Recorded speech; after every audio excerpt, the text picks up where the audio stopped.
Joshua Smith here, and welcome to the GSD Mode Podcast. Now get shit done and smash that subscribe button now. What is up, my peeps? Joshua Smith here with another GSD Mode Podcast interview. Every single week, I interview top real estate professionals, top entrepreneurs, and straight up top badasses. They're out there dominating their space. And today, guys, we got an amazing rock star here on the GSD Mode Podcast. This guy is an absolute freaking stud. So our guest today, Jay Bourgana. So Jay is a real estate agent, real estate team leader, amongst other things. And this is just a brilliant dude, man. Before he got into real estate, his career path, if you will, his journey that he had before he got into real estate really laid a foundation that, taught him so much, man. Gave him an opportunity to spend time and be able to study people of success, be able to understand and study models and processes of a lot of different businesses, and again, really laid that foundation for him not just to be able to go out there and create massive success in real estate, but in any industry, right? He took that foundation, jumped into real estate, and absolutely crushed it, you guys. So within 5 years, he goes from zero, where we all start when we're real estate agents, right? We all start at zero, goes from zero to within 5 years, doing over 150 million annually in gross volume sales, to the point on year number 5 where a multi-billion-dollar corporation came in and bought his real estate team.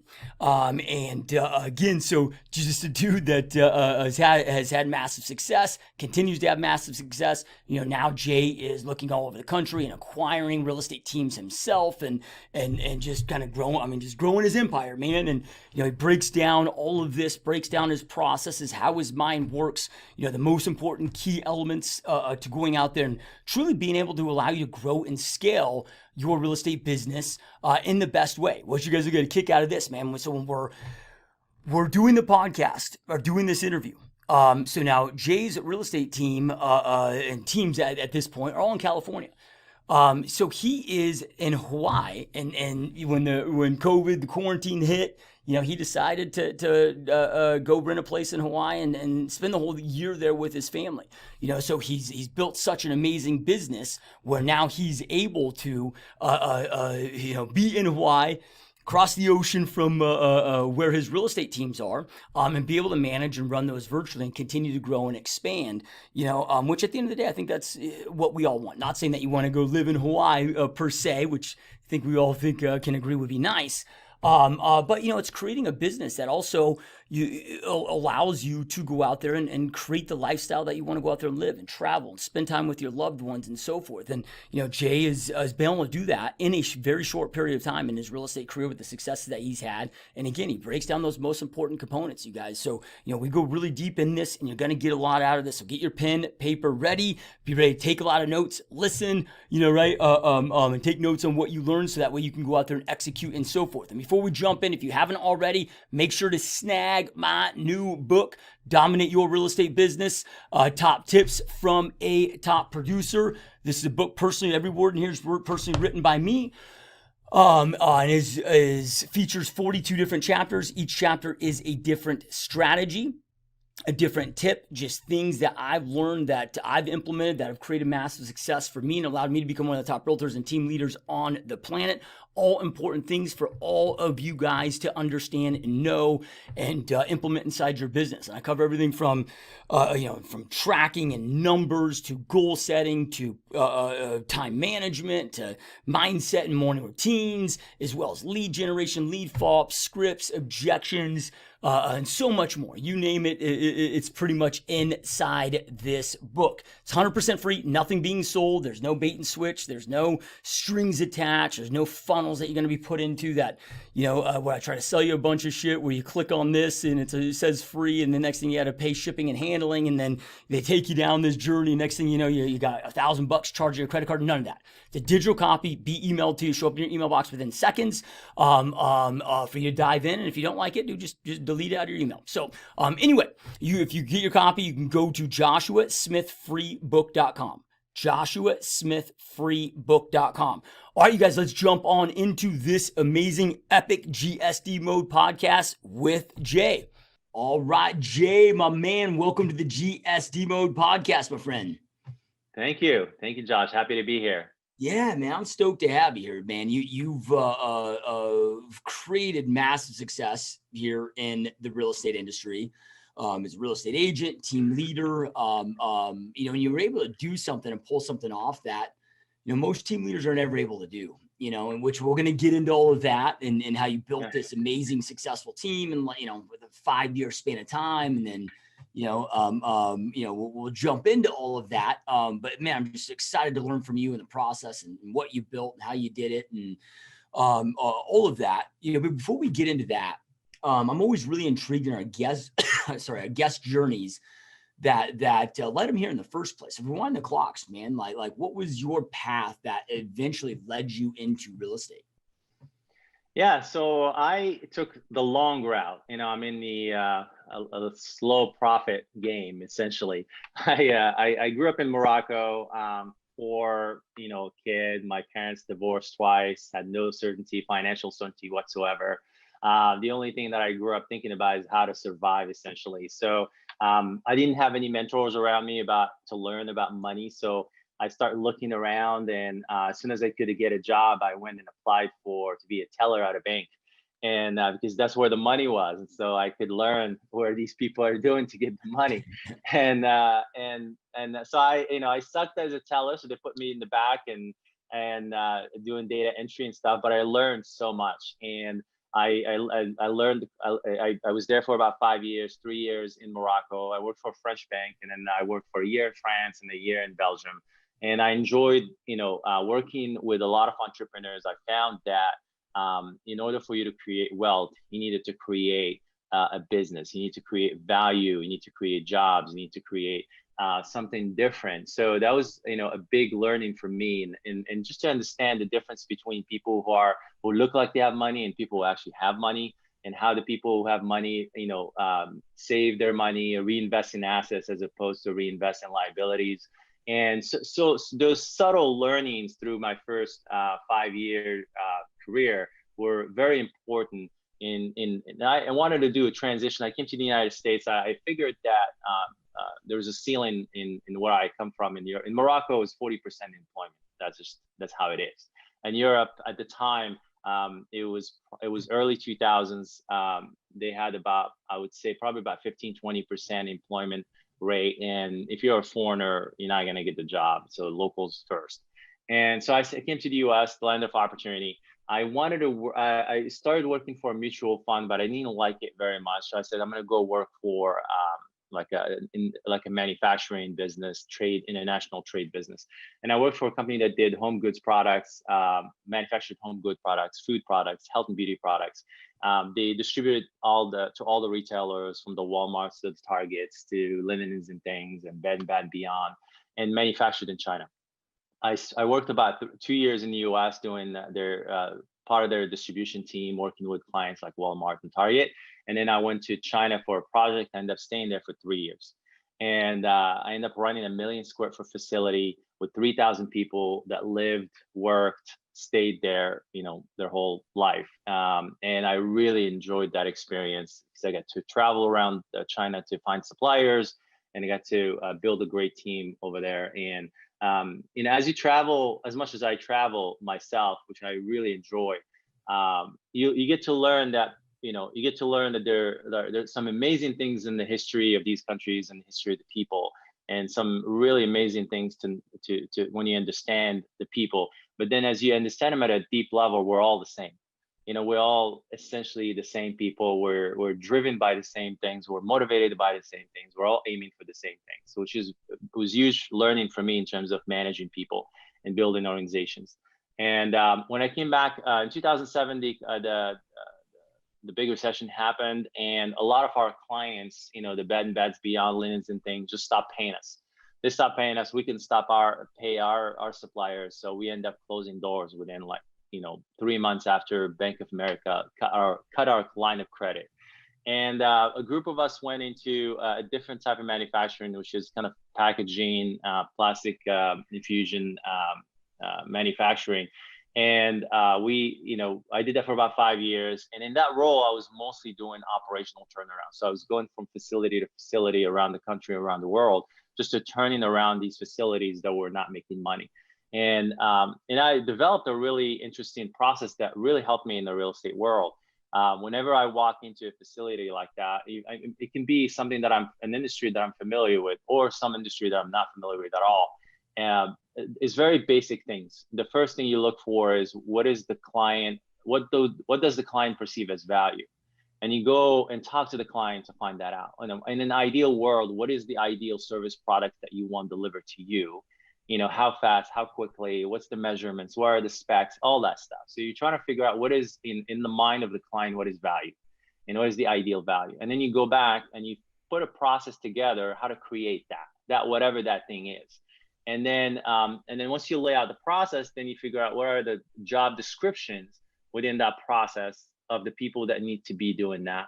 And then once you figure out the job description, then you figure out what is the person's profile that needs to match that job description to be able to do that at a high level. And then once you kind of have the people in the process, then you lay out the technology on top, and how to help these people do their job in a more efficient way, and then maybe give them a little bit more speed, increase their capacity, because technology should not be just doing the same thing that a human being is going to do on his own.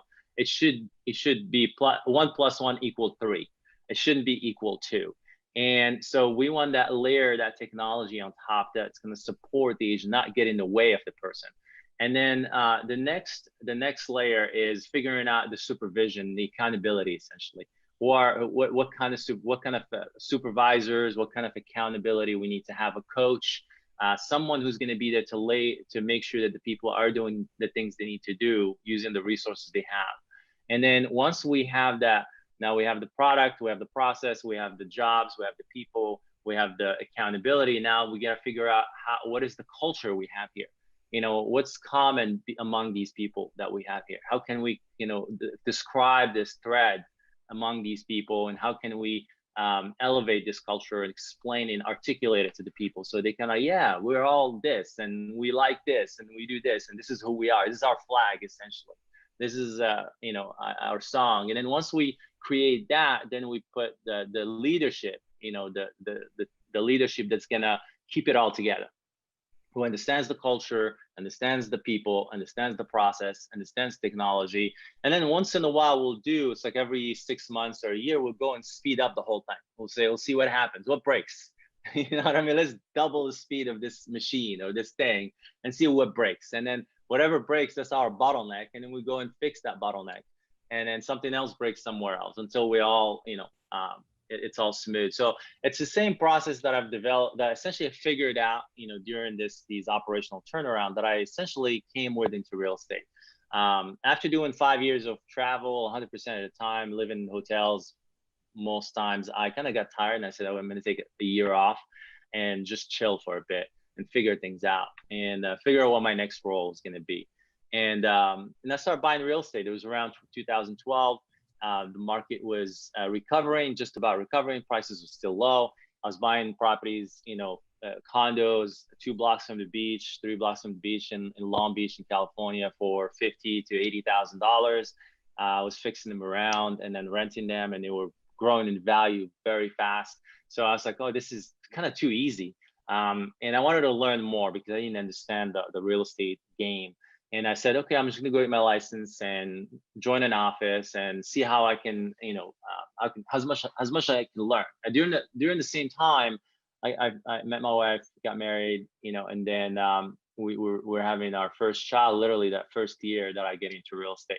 And so that kind of got real for me. Now I have to do something, with this real estate thing. And in my first year, essentially, I started at a Mike Ferry office, Century 21. They showed you where the phone numbers were, and they showed me where the phone was, and they gave you a script, and they told you to hit it. And whether it is circle prospecting or expireds or FSBOs or whatever, I did it all. It was a numbers game. I made my 30 contacts a day at first, and then 50, and then it went to 100 contacts a day, and using dialers and using better data and stuff.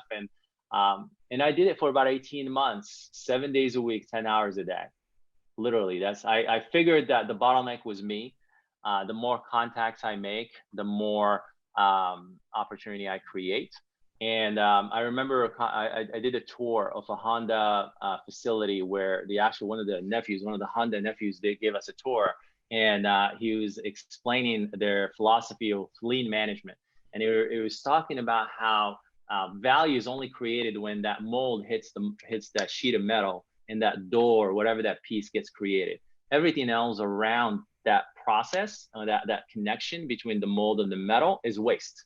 So how can we maximize the amount of like stamps are we making and reduce all the waste around it? If that worker has to walk 100 steps to get to his station, how can we make it 50? If the tools are 5 steps this way, how can we make them 1? Or maybe eliminate them. So how can we reduce all the necessary? There's some necessary waste and there's some unnecessary waste. So how can we eliminate the unnecessary and reduce the necessary? And so for me, I kind of like went with that concept. The only time value is created, the mold meeting the shuttle, the sheet metal, is when I'm talking to someone on the phone or I'm meeting them face to face. Everything else or outside of that is waste.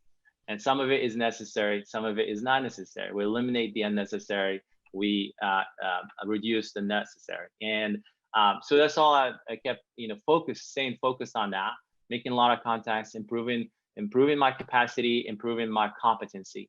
And after 18 months, I started getting in momentum, but I got burned out, tired. I got tired. I just had a baby. We're not sleeping. Baby's 9 months. So I really, I felt that we had momentum enough for me to kind of like walk away. So I found one of the assistant managers in my office, and I gave him my phone. I showed him where my listings were. I showed him where my transactions were. And I just left. I went to Paris for 2 months, and I just like didn't look back. And then it's like, I knew the guy was a good guy who's not gonna take care of my clients. All I asked is that put my clients first. If that's it, just take care of my clients. And he was a great guy, and he did that. And he actually, he closed more than I thought he will.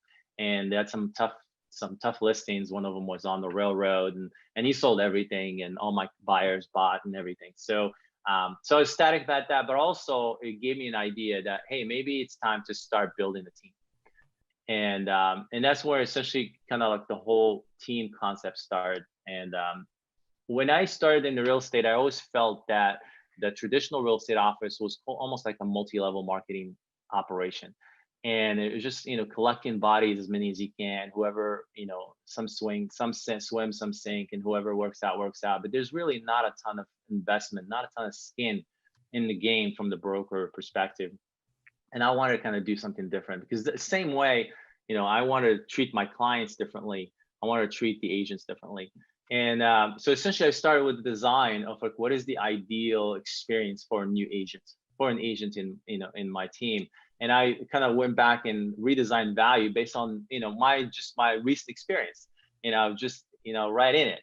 I never met the broker, didn't spend that much time with me, didn't train that well. The training was very generic, and it was the same over and over. They were doing it for convenience for themselves, not for learning for me.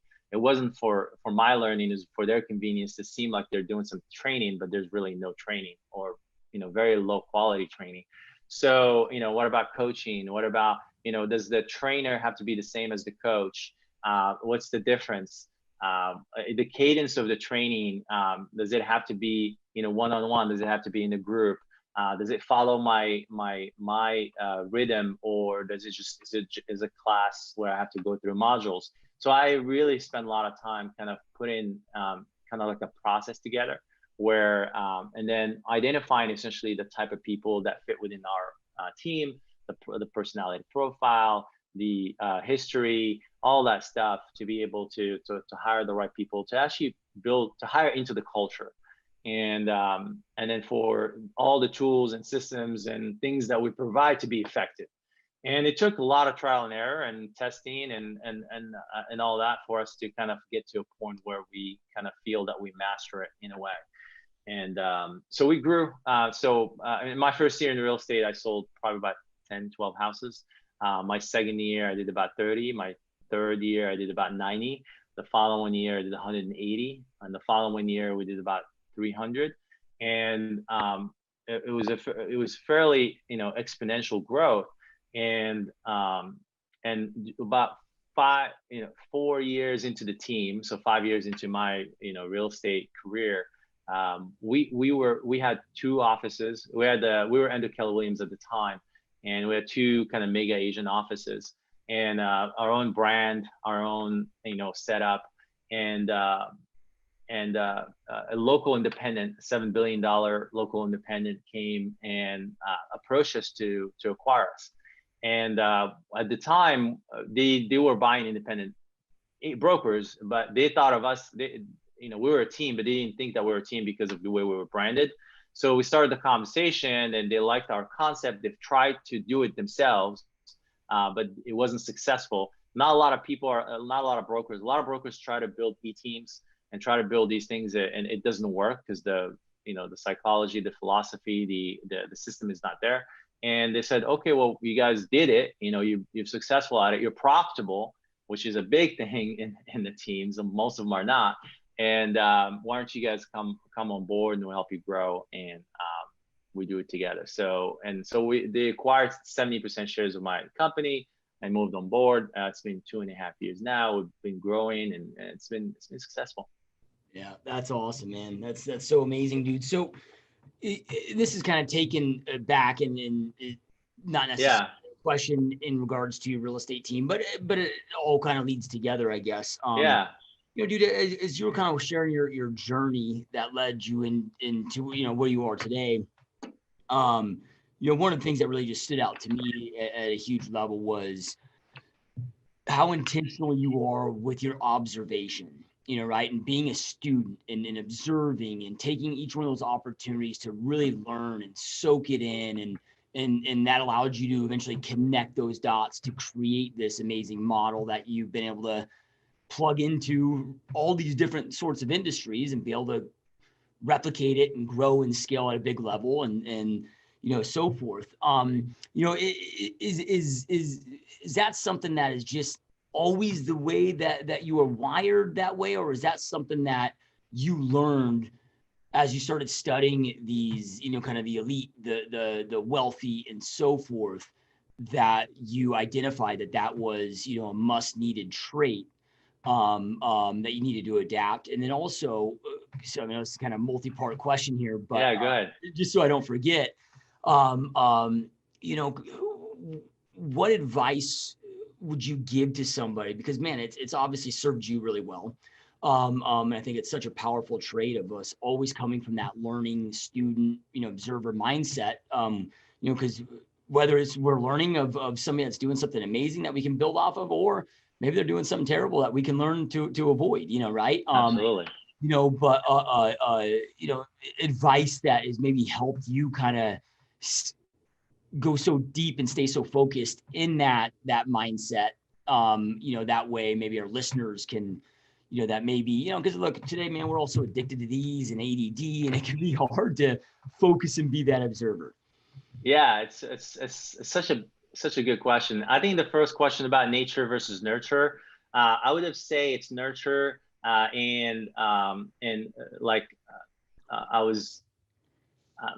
had the ability. I was given an opportunity when I was younger. I come from a place where there are no libraries. In Morocco, there are no libraries. My aunt, I remember, took me to this, old bookstore, and I went in there as a kid, and I just sat there and read, and the guy was annoyed by it, but then I kept coming back and just reading the books there. I didn't even go anywhere. I was just, I would not buy anything. I would just read them there, and then we became friends. And I was so poor, I couldn't buy any books, and he would just let me sit there and read.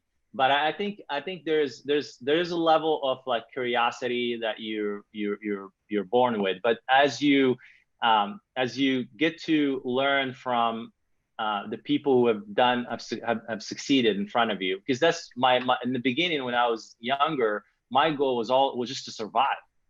Me seeking information, it was a survival. It was seeking certainty, like Tony Robbins likes to say. And so it was just me looking for certainty, and I needed to find, I couldn't find it around me. The people around me had no clue what they were doing. So I was just going seeking certainty, and by learning And as you learn, as you read books about, the more successful people, you find out that they're life learners. They're constantly absorbing information. They inhale information all the time. And so I made it a thing, just kind of like, I'll steal a concept from Tony Robbins. He talks about the six drivers: certainty, variety, love and connection, and significance. Those are drivers that will push you to do things in your life, to achieve things, but they're not fulfilling on their own. You can get them. You can get $1 billion and still kill yourself. You can have all the variety in your life and all the experiences in your life and still feel bored and shoot yourself. You could have all the love and connection around you and you're still not satisfied. You could have you'd be the best in the world at anything and you could still jump off a roof of a building. So it really, those things are not fulfilling on their own. But when you talk about growth and you talk about contribution, growth in your mind, growth in your health, growth in your capability of leading people, growth in your finances, in your relationship, growth in everything. When you see growth, there's no limit. And you see growth of because the more you're gonna find out that for you to go to the next stage, you have to become that person who goes to that next stage. And you have to learn and you have to grow, you have to develop yourself to be that person. And you can't shortcut that process. You gotta do the push-ups. You gotta do you gotta do the workout. You gotta do the reading. You gotta do the meditation. You gotta eat healthy. You gotta have the cold showers. You gotta do the stuff that's gonna allow you to get there. And then contribution, not make it about you, make it about others. Find some cause, some other person, some that you're doing it for, because you can fail yourself. You don't want to fail others. So it's those two concepts that once they click for me, it was just it was a game changer for me. It was like an internal engine. It just can't stop. You have unlimited energy that you feed off. Yeah, I love it. Powerful stuff, man. And again, it's, obviously served you very well, by, that registering, clicking, and then, but like, look, ideas can click and so forth, but also like, yeah, you took the action and the had the intentionality to also follow through with it and do it, right? Yeah. So then circling back to the team, because so essentially you went from, starting fresh to within 5 years, and correct me if I was wrong on the number here, to doing 150 million, plus a year in sales volume. Yeah. In that, very short period of time. And you talked about, okay, I took what, the experience I learned from the manufacturing and that model and put it to this. But for those that are of our listeners that, maybe aspiring to create a team, or maybe they had, because I'll tell you, dude, like I've been running my team since 2006. And, the one of the toughest lessons that I learned was my ability of being a great realtor really had very little to do with me and my ability to be a great team leader. Like, of course, I needed to know how to create success selling real estate so then I could train and, give some of that knowledge to my agents. Right. But man, it was a whole different game. And there was some painful lessons in there and so forth. And well, the way I explain it is that there's a big difference between a salesperson and being a sales manager. And there's a huge difference between a sales manager and being a chief operating officer. And there's a big difference between the chief operating officer being the CEO. And there's a big difference between the CEO and being a business owner. And so a lot of times people want to go from salesperson to business owner like in one shot, and they never develop the skills, because just that one step that you mentioned right now, just going from being a salesperson to a sales manager, it's a huge gap of skill. It has nothing to do, being a sales manager have nothing to do being a good salesperson. You can have a sales manager that have never been a salesperson, be a great sales manager. And then a salesperson that's the best salesperson in the company and can suck at being a sales manager. So I think that's the thing that we like Gary Keller did a great job for our industry. He taught so much, but that's the one thing that like kind of Keller Williams did harm. Essentially, they made it seem that it was easy to go from a salesperson to a team leader to a business owner without having to learn the skills that are going to get you there. There are things that you can learn, but you just have to be intentional and just know what is it, like know what you don't know. And that's the biggest problem Yeah. that we have in our industry. Yeah. And I think from, from a comparison standpoint, because sometimes we can compare, ourselves, or maybe, somebody that's watching or listening to this is maybe getting down on themselves because of what you did in that 5-year span. I mean, dude, it took me about 11 years of having my team before we hit the 150 million mark, right? So you did it in less than half the time, right? And but also when you're talking about learning those skills, you had such an amazing foundational background that allowed a lot of those skills to also be, obtained where you could plug into this. And, which is the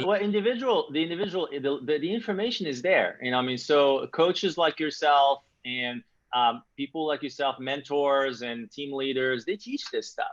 I mean, so people can shortcut the process. They don't have to feel bad about not having access to the experience that I had, because they can learn from yours, and they can learn from your mentoring and coaching and so forth. So the information is out there. It's just seeking it and then investing in it. That's one of the mindsets that people don't they don't make the connection that, hey, when you're spending money in some piece of technology, or spending money on coaching and training, or on a seminar, or those are investments that are going to have a high return on investment. It might be this year, or it might be next year. That investment can compound over 5 years and get you to that $150 million in a short period of time. So I think that's the information is there, the coaching is there, the accountability is there. Just people have to reach for it and invest in it. Yeah, couldn't agree more, man. So then, I guess as we kind of maybe break down, your process of building this and kind of helping others maybe have an idea of, the roadmap that you followed to be able to accelerate this, that they can, learn from and so forth. I guess my first question is, this whole team thing in our industry is become this just kind of sexy thing that so many want to do. And I commonly hear of an agent that is closing 12 deals a year, and they're then thinking that they're qualified and ready to go out there and create a team. And some may be, and some aren't, right? But it like when I got in the business in 2005, dude, there wasn't a lot of teams, right? Like it was created out of necessity, not out of want, because it wasn't this big sexy thing that is popular. And, so my question to you then, first of all, is, how would somebody know, or what advice would you give to somebody to number one, know if going down the team leader path is the best path for them? Or should they just, because look, you can slay it as an individual agent, make a ton of money, and invest that in other, real estate and other ways. Like you don't need to just go out there and create a team, because sometimes those teams and building those teams is you make a lot less than people think at times, right? Yes.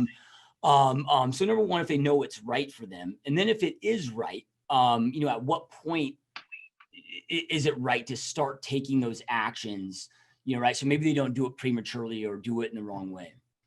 Yeah. So there are two questions there. So one, you answered it earlier. You said you did it out of necessity, and that's essentially what you need to be doing. This, you only build a team out of necessity. You don't just go and try to force it. It has to be an organic, thing. So the second part, are you, are you the type of person that should be building a team, or maybe are you there now? Maybe not there yet. I would say there are two elements. If you are the person who's have that like a servant's kind of heart, like someone who likes to serve others, someone who cares about people, that's something that's definitely very important in you going to build a team. If you are about the transaction, if you're a transactional type person, if you know yourself and it's all about the close and about just kill and just get the kill and move on, you're a sniper. You're not the type of person that goes in a team. You're a single operator. You do very well. You're going to be very successful, but don't waste your time and energy and money and try to build a team, because the team it's not a get rich quick type setup. It's a get rich slow structure. And so you have to invest quite a bit of years into building the infrastructure to be able to get there. So I would say the process, if you're going to break it down even further, the way I think of it, just like I was explaining the different procedures and the flow of things. When you start as an agent, you are everything essentially. You're doing everything. You're doing the lead marketing. You're doing the lead generation. You're doing the lead conversion. You're doing the showings and the listings. You're doing the transact. You take the listings and you put the sign and you put the flyers and you do the open house and you take the offers and you accept them and you show them to the client and you go to the escrow. You're doing pretty much everything A to Z. So the way I think of it, and when you're a single agent and you can do like all transactions to a certain point, there's going to be a point where you've number one, your first issue is going to be generating opportunities. That's the first thing when you first start. Your bottleneck is going to be generating opportunities. You're going to be focused on generating leads, right, and opportunities, high quality leads. So that can lead to transactions. When you get to a level where you're generating enough transactions, then your bottleneck is going to be handling those transactions while still keep generating the leads. So now you got a little bit of bottleneck going. You try to figure out the process for it. Maybe you need to get an assistant to help you with the transaction, so you don't have to be stuck because the most value is happening here in the opportunity generation or the lead generation. So now you get an assistant to help you with the transaction, to help you set up this, call the sign company, print the flyers, take offers, all that stuff. Now you have enough listings or you have enough buyers. Now you have more opportunities that you can call everybody and talk to everybody. You have conversion problem. You're generating enough leads that you have a conversion issue because your transaction stuff is fine now. You have a really good assistant. You figured out all the kinks. You figure out all the process. You figure out how you want her to talk to your clients. You figure out how you want her to send an email. You figure out all that template stuff over here. Now your issue is going to be you're generating too many opportunities, but you're not converting them. So now you're looking for, okay, I might have a lot of buyer leads that I can't focus on. I need a buyer's agent. Okay, well, what do I want this buyer agent to do? How do I want them to communicate? How do I want them to show? I need to figure out how to train this person, how to develop. So you're going to spend some time there to figure that process down and to get it into, until you have like a minimum viable product, which is one agent that's working, that's doing well. Once you have that minimum viable product, then you try to, duplicate that person, maybe 3 or 4 or 5 times. Now you got 5 buyers agents, you're the listing agent, you're generating enough opportunities. Now they're creating opportunities for your listings that you can't handle.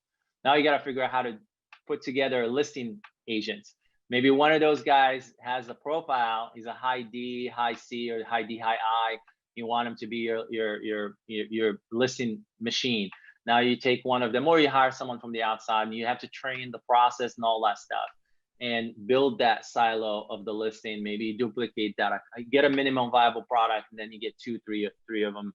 Now you got a little buyer team, and then you have a listing team. Now your bottleneck, you're no longer generating. Now you have to find a marketing person or an ISA team to generate that. Now your bottleneck is going to be the training and the coaching, holding people accountable, keeping them consistent, and then training them. Now you got to focus on that until we can't do it anymore. So you have to maybe put one of the agents on your team that's showing leadership and a bit more accountability focused,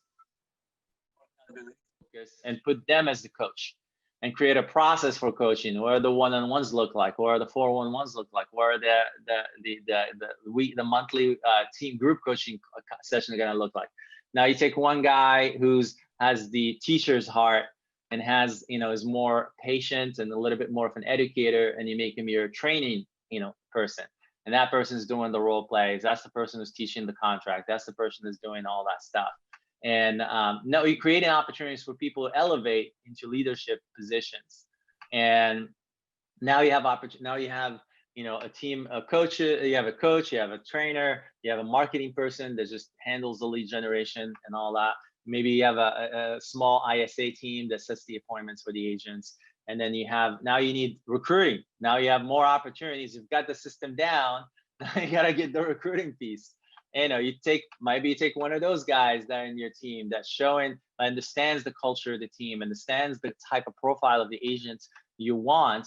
And that's the person who's going to do the first screen on the recruits. Maybe we need a funnel for marketing. We're going to work on marketing. We're going to get that person to do that first screen. Now, how we do the presentation, how we do the interview, and how do we do the induction and the training.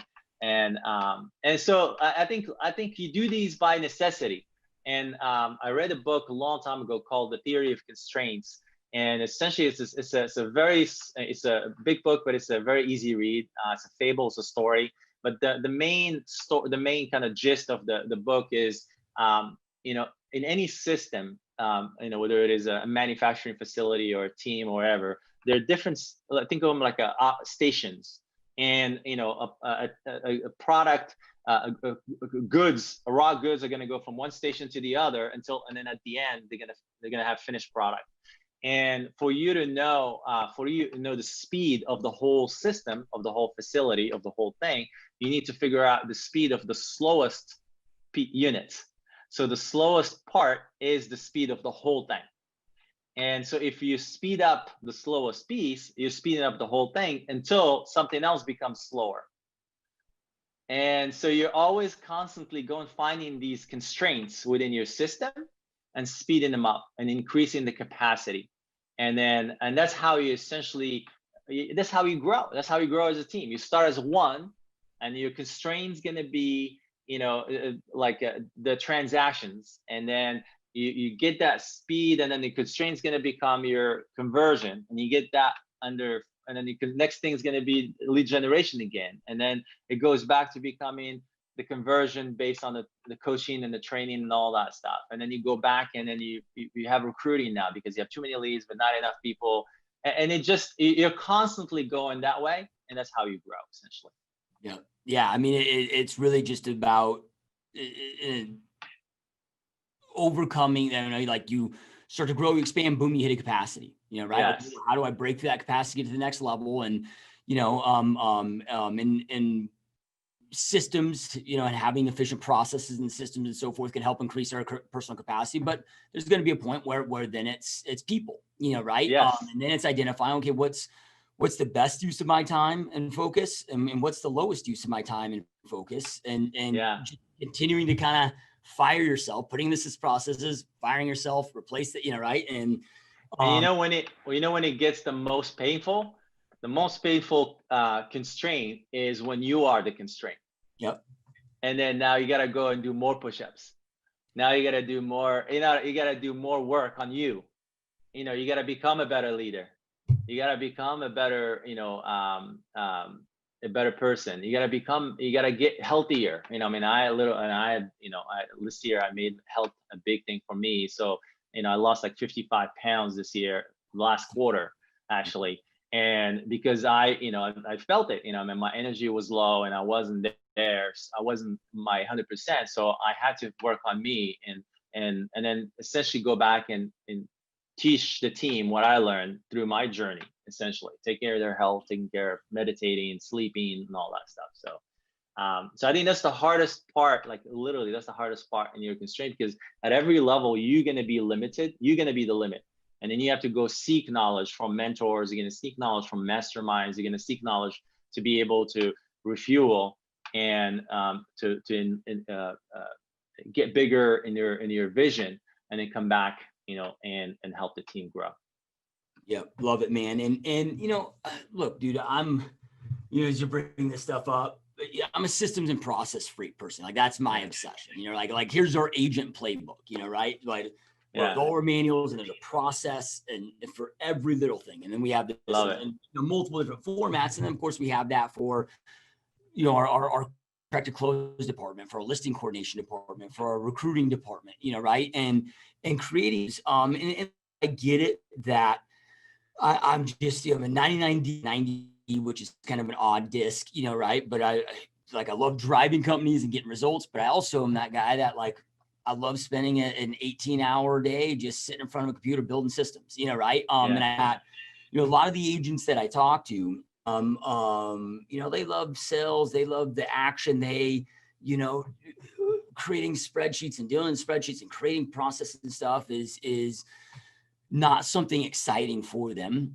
It can also become overwhelming, you know, but in order to do what you talked about with busting through those keys, and then being able to bring in, like, I don't care how great somebody is, you know, if they don't have a great system to follow, they can never really show you their greatness, you know, right? Yeah.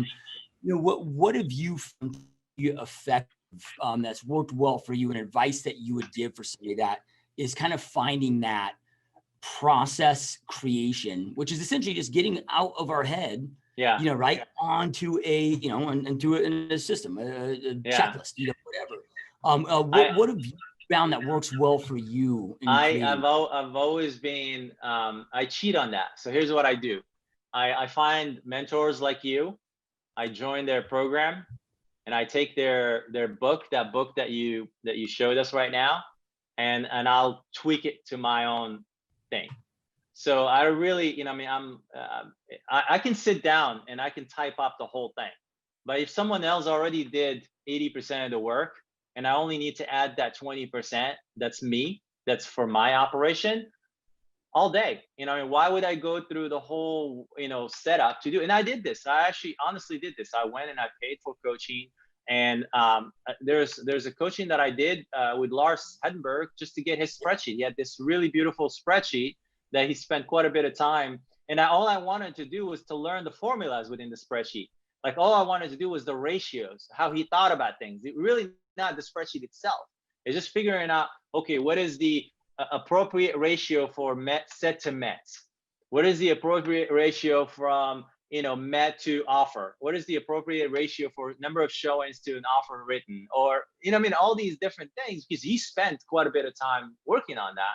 I didn't need to do that. I understood the concept, but I could use his and simplify it a little bit and make it my own, and then use it on my, with my team. So I don't know if that's the answer you wanted to see, but you wanted to have. But there are two ways. You can do it the long way, where you can sit in front of a you know, an empty page and just write everything down, 1, 2, 3, you know, ABC, and then you go slow. Or you can find a mentor, get their, you know, get their content, and then tweak it to your own operation, to your own culture, to your own team. Yeah, I love that, man. I mean, it's, you know, at the end of the day, like, dude, we are not Elon Musk trying to revolutionize interstellar space travel and something that's never been done. You know, what Yes. the vast majority of us, at least those that are watching us in this podcast, what we're trying to build and do, others have done it.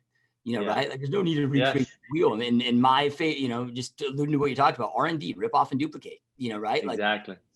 go find somebody that's Yes. playing it, killing it. You know, right? Yes. In that Yes. area, and reverse engineer or buy or figure out a way to you know, I mean, it's the ultimate time hack, man. Yeah, yeah. And I mean, all the scripts are out there, and I mean, they're YouTube, they're everywhere. You get the script, you personalize, you regionalize it for your market. You know, Yeah. you tweak it to your culture, and the execution is 80% of it. You know, it's just the consistency of execution is it's not the content or the thing that's gonna, you know, make you successful. So, what have been, as you've been on this team building journey, you know, what have been, you know, some of the biggest challenges that you faced, obstacles that you've had to overcome and so forth, that, you know, I mean, those turn into our best learning lessons and assets and so forth. But maybe, you know, that you, some stuff that's hard to be prepared for everything, you know, right? Maybe you didn't, there were things you anticipated, whatever, but, you know, what have been some of those biggest obstacles that you've had to overcome to Yeah. get to that next level, you know, and knowing what you know now, what would you have done differently? Yeah, so there are two things. One is the human side of this, you know, so spending a little bit more time up front, but I think it's very hard to do so if you don't have the experience. So you have to go through that pain. There's certain things that are unavoidable in a way. So the pain of, you know, hiring the wrong people, or hiring the people that seem right at first, but they're not, you know, right later. You know, as your culture changes, the type of person that fits your culture is going to change, and being kind of like, you know, aware of that, being attentive to that. There's some people who are going to be really good producers. They're going to be very hard for you to say no to them. And then, but they're going to be like culture killers. They're going to suck your energy. And, you don't want, it's very hard to resist when it's a cash flow business and you're trying to generate a cash flow, and you have someone that is going to sell 25, $30 million for you a year. And it's very hard for you to say no to that person, but you have to say no, and you have to protect the culture. I don't blame anyone to say yes and then learn it later. And once you grow, then you start saying no. That's my journey. That's what happened to me. I said yes a lot, too many times, and it bit me in the ass, and I learned from that. I don't do that anymore. So that's one. That's a big one. That's like a painful one. The other part of it is cash flow. In business in general, you're investing, you're setting your budgets, or you're investing in things like, let's say you're buying leads, or you're buying systems, you're buying tools. You're committing to 12-month contracts or 12 months of spend, or ahead of time. And as you grow, those numbers grow. You go from a $600 spend on marketing to $100,000 spend on marketing a month. That's how when you grow, that's how you grow. So you're essentially committing to a certain amount of spend over time, but your revenue is very cyclical. Our business is very cyclical. It starts very slow, and it starts picking up in March and April and May and June. It peaks in July and starts coming down again. And then if you have some economic thing, or some health scare, pandemic thing, or whatever, that can drop your cash flow at a time where you expecting it to be high. And so essentially understanding the cash flow cycle of your business is so important. And setting up, if I knew what I know now, I would have set up lines of credits ahead of time to give myself a little bit of breathing room. Like any business owner, any real estate broker or real estate team owner will tell you, December, January, February are like the worst months ever. It's like the bills are still coming, but the cash flow is not there. And then you have to survive until March comes in April, so you can recover. And so understanding that cash flow cycle, and not letting the pressure that comes from that mess with your decisions, whether to hire this person, or whether invest in this thing, or whether to do this or that, because that will really mess up your head. You'll keep you awake at night.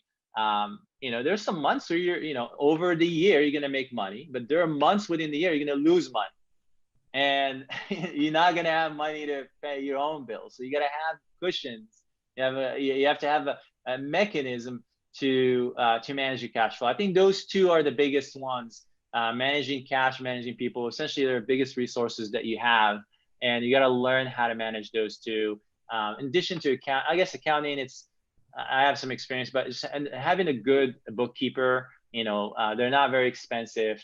As you grow, you can get a bookkeeper for $200 a month, sending you a P&L. Learn how to read the P&L. Learn how to, that's a big one.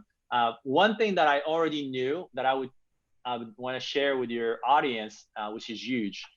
Most of the team leaders, or most of the real successful agents, tend to work to maximize their earnings, to maximize how much money they take out of the business. And I think it's the wrong way to look at it. You really want to maximize the amount of cash flow that's there to be reinvested in the business. Yes, you're going to take less. Yes, you're not going to have the lifestyle of the $1 million listing agents, but you're going to be reinvesting into an asset, and that's going to grow. And that asset eventually can be sellable. But this is something that you have to be intentional from the beginning about building. You have to build an organization, and then you have to go with you have to build your lifestyle. You have to build your personal expenses in a way that are not going to expand with the amount of cash flow your business is doing. Your cost of living has to stay the same, and all the earnings that you're generating within the business have to go back into the business to be reinvested. And that's how you build an asset that maybe 5 years, 10 years later you can sell, or can turn into cash cow in a way. That's a passive asset. Yeah, dude, I love that you brought up. I mean, all those points, man. But I mean, speaking of this last point that you just talked about, something that I just see obsessed over and over and over in this industry is profit margin, maximizing profit margin. And, then this philosophy that, okay, when you're an independent agent, like your margin should be this and this and this and this. And look, I get where people are coming with that, right? But I look at like, okay, Bill Gates' example in the early 1990s when he became the richest man, the richest dude in the world. And on the Forbes, so number one on the Forbes list, right, with a net worth of 50 billion at that time. He was paying himself an annual salary as a CEO of Microsoft of 500,000 a year. Dude's worth 50 billion. He's not like smart operators. Don't drain their company of right? Like you live frugally, you live below your means, dude, and you keep, you reinvest it in a smart manner, build up your reserves, and then keep reinvesting to grow this. Look at Jeff Bezos with Amazon. He bled cash for, like, if you were like to say, okay, what's Jeff Bezos the best in the world at? A lot of people say e-commerce and so forth. I'm like, no, he's the best in the world at figuring out, mastering how to operate and now make huge profits and scale, the lowest margins possible, but like he pulled it off in a way that nobody could. Now it took him 20 years of losing money and staying obsessed and reinvesting it, but now it's paid off, right? Well, it's the whole thing about, like, so there are two things. There's a very simple concept that most real estate agents don't know, just because there's, the difference between an asset and a liability. An asset is something that pays you money. A liability is something that costs you money. Your Mercedes is a liability. Your house that you live in is a liability. The house, the rental house or the Airbnb or the building you bought, or that's an asset because it will pay you an income every month.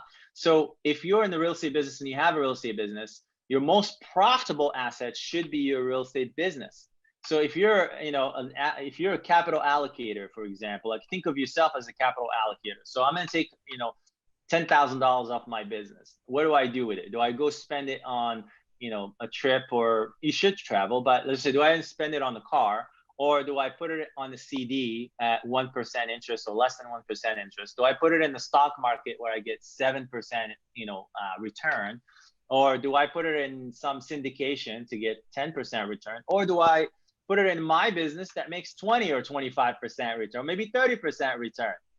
So your business should be like the highest generating return in your portfolio of assets, and you should be reinvested in your business to be able to grow and to expand. But a lot of times people think of their business as a job, and and they take money from here and then they put it somewhere, either spend it, which is the worst thing, or they put it something that's low return on investment. I see it so many times. It drives me crazy. And I think that's a way, that's like a shift that a lot of people have to make to be able to reinvest in their business, reinvest in their people, reinvest in themselves, and help grow healthy businesses for their communities. Yeah, well, and here I'm going to say this because our listeners or those watching, listening to this don't know this, because this is something that we talked about off air. But number one, operating by that philosophy allows you to grow and scale just like you did, and going from 0 to 150 million plus per year in 5 years, plus being able to sell a percentage, and that allows you to retain and still make money off that and continue to operate it as well, and creates those amazing opportunities. But your real estate team is in California. Yeah. You're in Hawaii right now for the whole year, and able to, like, you built a true business that you can now step out of. And I'm sure it still needs your involvement with, your leadership team and certain things, but allows you and your family to be in Hawaii for this year and enjoy yourselves, and, across the ocean from where your real estate team is. And the payoff can be massive. And I just wanted to say that because sometimes it can be hard to make those sacrifices, right? But if we know what those potentially could create for us and lead to, right. Can give us the discipline to do so. Absolutely. Yeah. And I think the big aspect of it is, even if you don't know what that's going to look like, just focus on that contribution piece that we talked about earlier. Just focus on your people. Like, take care of your people. If you're thinking about your people, you're going to think of opportunities for them to grow. You're going to think of opportunities for them to expand their life. And the more their life expands, the more your life expands. And I think that if you just stay right there in that, quandary of like, and I'm just going to focus on, delivering an amazing experience for my clients and an amazing opportunity for my people, everything else takes care of itself. You'll be like, you'll have the, your craziest, like things that you've never thought of possible will be possible. Yep. Yep. Love that, man. So, when it comes to, because I mean, there's very few team leaders that are successfully able to go out there and sell their team, right? Yeah. I mean, and I get it, man, because a team, usually a team is attached to the brokerage and there's extra added layers there. And, it's much more difficult for most when it comes to trying to get somebody to acquire your team versus than if you just had a standalone brokerage or so forth. And, what were some of those kind of key things? And maybe we already covered them, but just maybe key things that, if somebody does, let's just say long-term, hey, I want to create a great real estate team that allows me to have the lifestyle I want, provides opportunities for my staff, allows great right for them. I'm able to make money. We all win. But then, when that time comes, I'd also like to be able to have something that I can sell, right? What are some of the important things that help, number one, make it where somebody wants to buy it, and number two, hopefully get a decent multiple for the team? Yeah.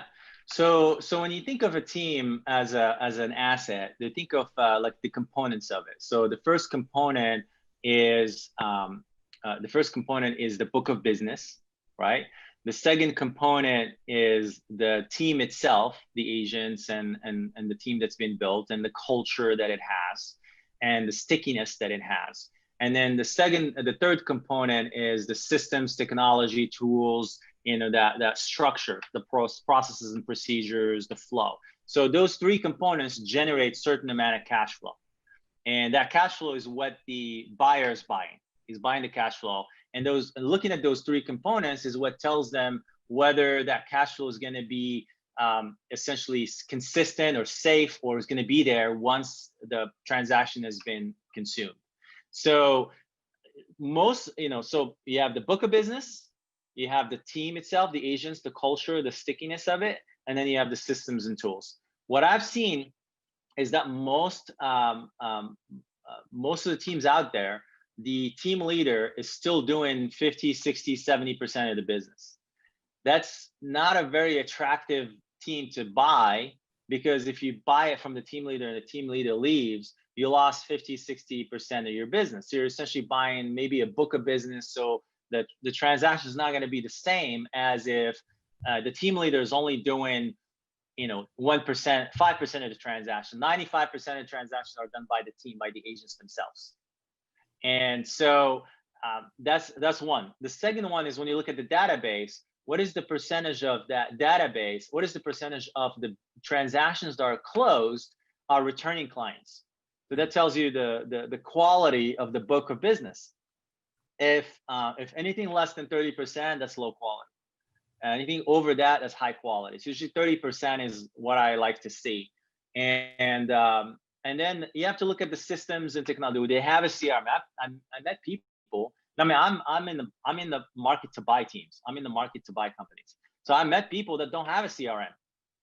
Like, can you imagine people that do $500,000 in GCI without a CRM?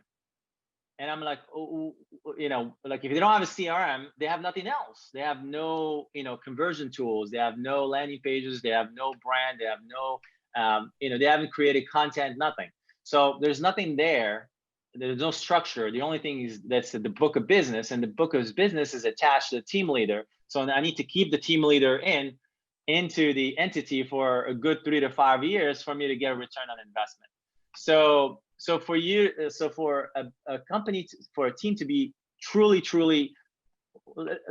everything is sellable. So I don't want to say for a team to be sellable. Everything is sellable, but for a team to get the highest multiple, which is essentially the way we price teams, for it to get the highest multiple, it has to have 90 to 95% of the business done by the team itself, not by the team leader.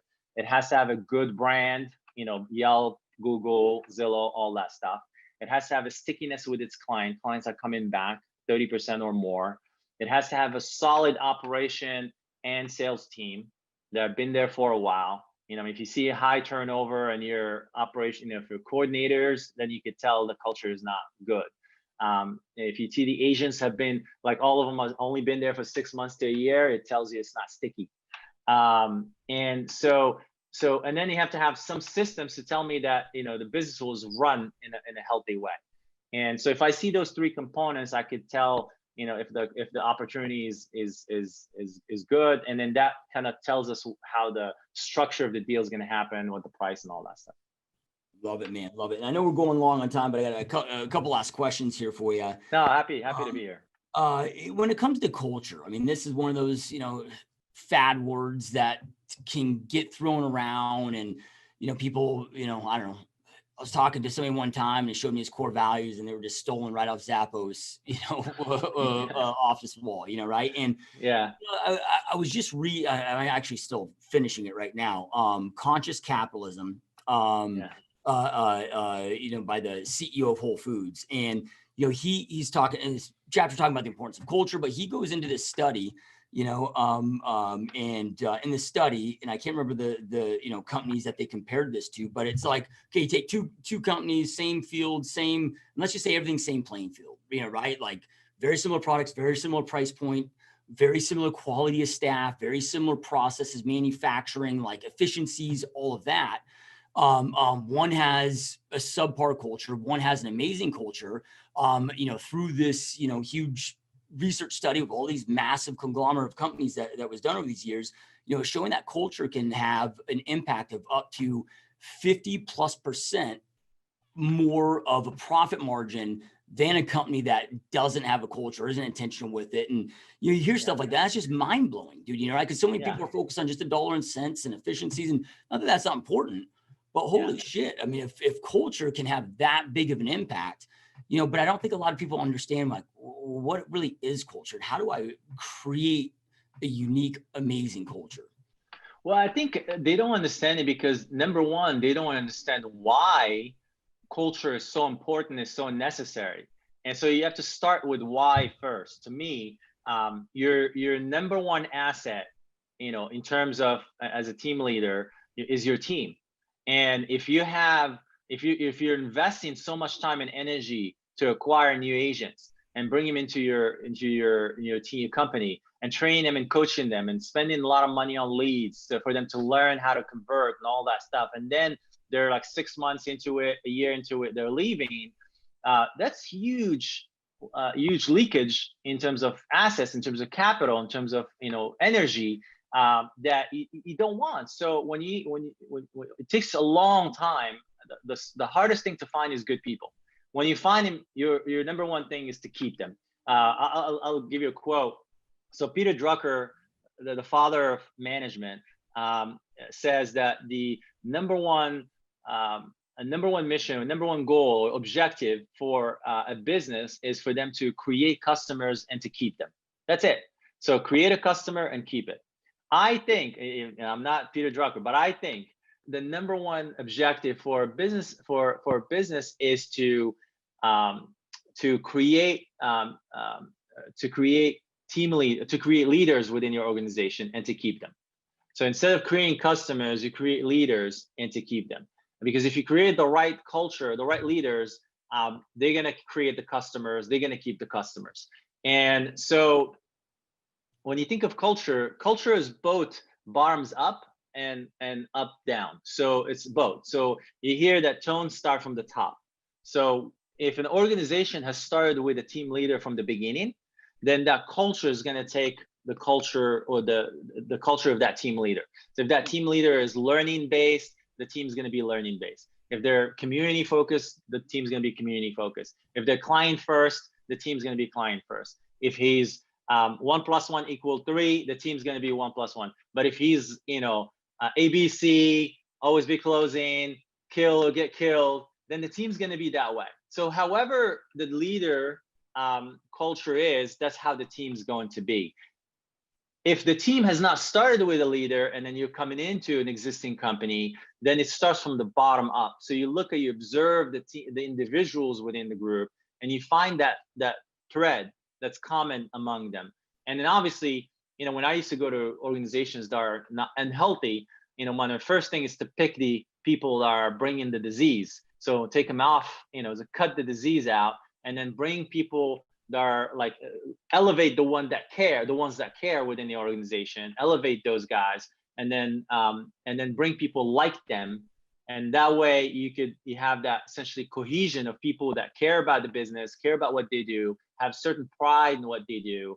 And then you can figure out what's common among them, and then trying to find opportunities to bring it out of them, to get them to articulate it, and then articulate it back to them, and then find a leader that's essentially matches that culture. So that way it protects it, and it's naturally protected. So to me, it's either starts from the beginning with you as a leader, and then you have to set the tone.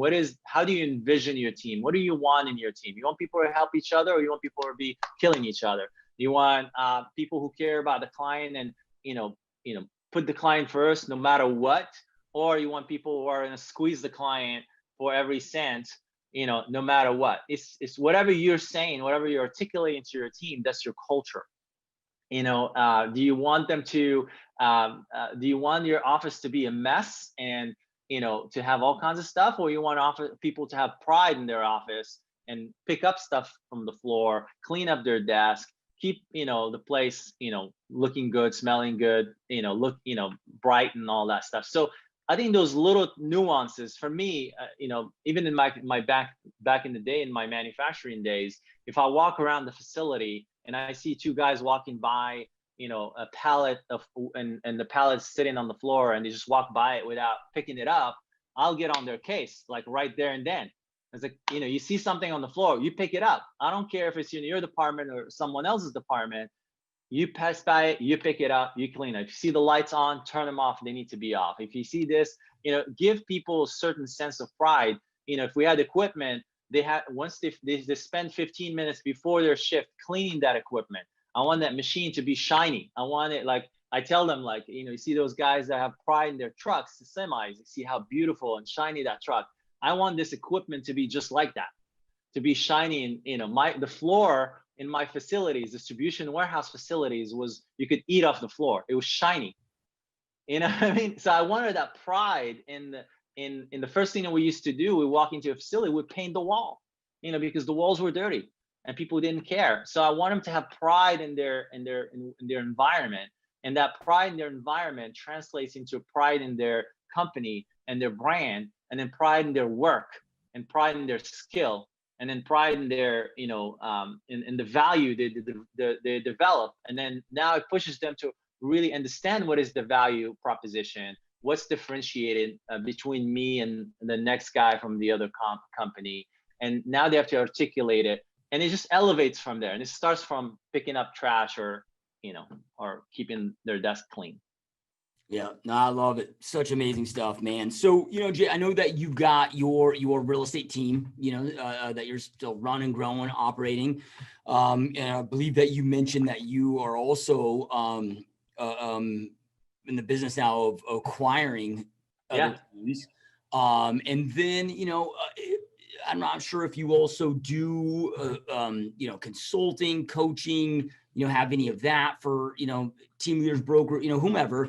But with that, can you just give us an idea of what all that looks like? And then also for those that are watching and listening, whether they, maybe it's somebody that has a referral, for, I don't know where all your teams are at this point. I know, we talked about your main one in California that kind of launched this for you, but they might have a referral for your marketplace. Maybe it's an agent that, wants to have a conversation, that's thinking about exiting, and one thing that I think is something that, more business owners should do is, like Gino Lofario, right. Before he became the CEO of Berkshire Hathaway, when he was creating in Intero in California, and he went to Rheology beforehand, and he was like, hey, what do I need to build for you guys What do I need to build? How do I need to build it? What does all that need to look like for you to make sense to acquire it for X?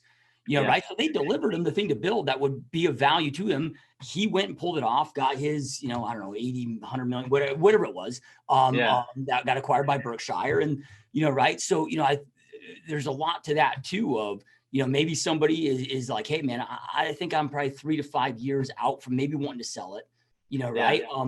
But maybe, you know, they want to have that conversation of you of, okay, like, hey, like if I can over the next 3 to 5 years, you know, build this or hit this goal, that way it makes it more attractive to you and so forth. But anyway, with that, all the best places to do that stuff at, man. Well, the best thing to do is call me. You know, I'm happy to talk to them through that because every scenario is different. But absolutely, I can help them through how to set up those 3 components that we talked about.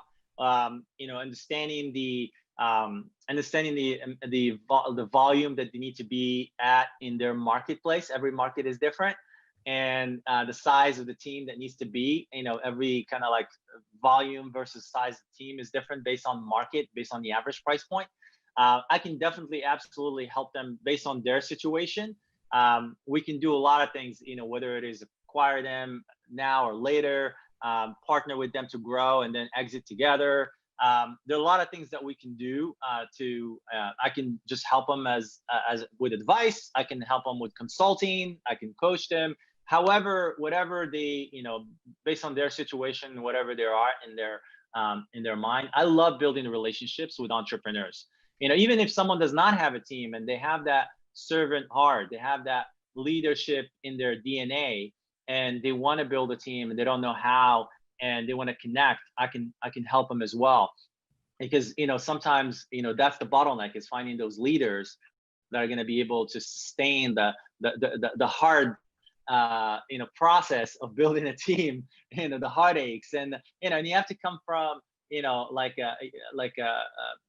loving people to be able to take the shit that people pull off on you.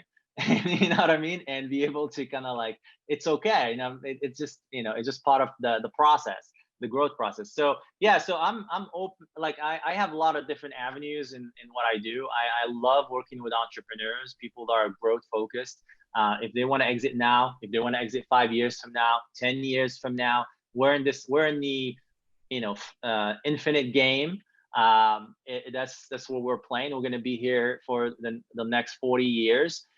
So we'll be happy to have those conversations now. People that don't have a team and they want to build one, but they have all the ingredients to do so, would love to support them as well. Yeah, love it, man. And then the referrals. And the referrals, we're in Southern California, Orange County, LA County, Riverside County in California. So those are the 4 counties. Funny thing, I don't know if you know this, but there are 1.2 million Asians in the country. We have about 400,000 of them in our market. So 30% of them in our market. Yeah, that's gnarly, man. And then, so we'll make sure to get your website to you know, your team in the areas to have those links, as well as the best contact number, you know, for people to reach out to you. And so wherever you guys that, you know, everybody's watching, listen, wherever you're at, if you just, so I don't care if you're YouTube, Spotify, Libsyn, iTunes, Google Play, wherever you're at watching or listening, if you just scroll right below, we'll have all Jay's contact information, all his, you know, team sites, as well as contact info, you know, all that for you. And look, you guys, you know, Jay and I both talked a lot about not trying to recreate the wheel, you know, right? It sounds like, you know, both him and I have done this and followed this philosophy of going out there and hiring the right coaches, the right mentors. Now for me personally, I exhausted and have lost hundreds of thousands of dollars on this journey by also investing in the wrong people, the wrong coaches, the wrong. So it's absolutely crucial. You know, number one, it's the ultimate hack, the ultimate, you know, not just the ultimate hack to help you do it the right way and quicker and so forth, but also it helps ensure that you actually accomplish what you're setting out to accomplish. Because you may not be able to, sometimes we can't figure things out on our own, you know, right? But then also, you know, like I want to make sure that I'm learning from the right people that have actually created and built what I'm looking to create and build. And it becomes so powerful. So, you know, if any of that resonates with you guys, with your goals, with your vision, make sure to scroll below. And then, you know, definitely reach out to Jay. And Jay, man, this has been a huge honor, dude. I could sit here and literally pick your brain for days, bro. Happy to. We got to do a part 2. Yeah, we will, man. This has been amazing. And I truly appreciate you taking time away from your family and your busy day to be here with us, man. This has been an honor. Thank you. Thank you for having me. It was a great pleasure. Yep. 100%, my friend. And those watching, listening, awesome. As always, thank you so much for being here. Thank you for watching. Thank you for listening. Thank you for all your support. Keep up the amazing work. Keep kicking ass. And we will see you next time. Peace. I hope you enjoyed this GSD Mode podcast episode. Now make sure you get shit done and smash that subscribe button now.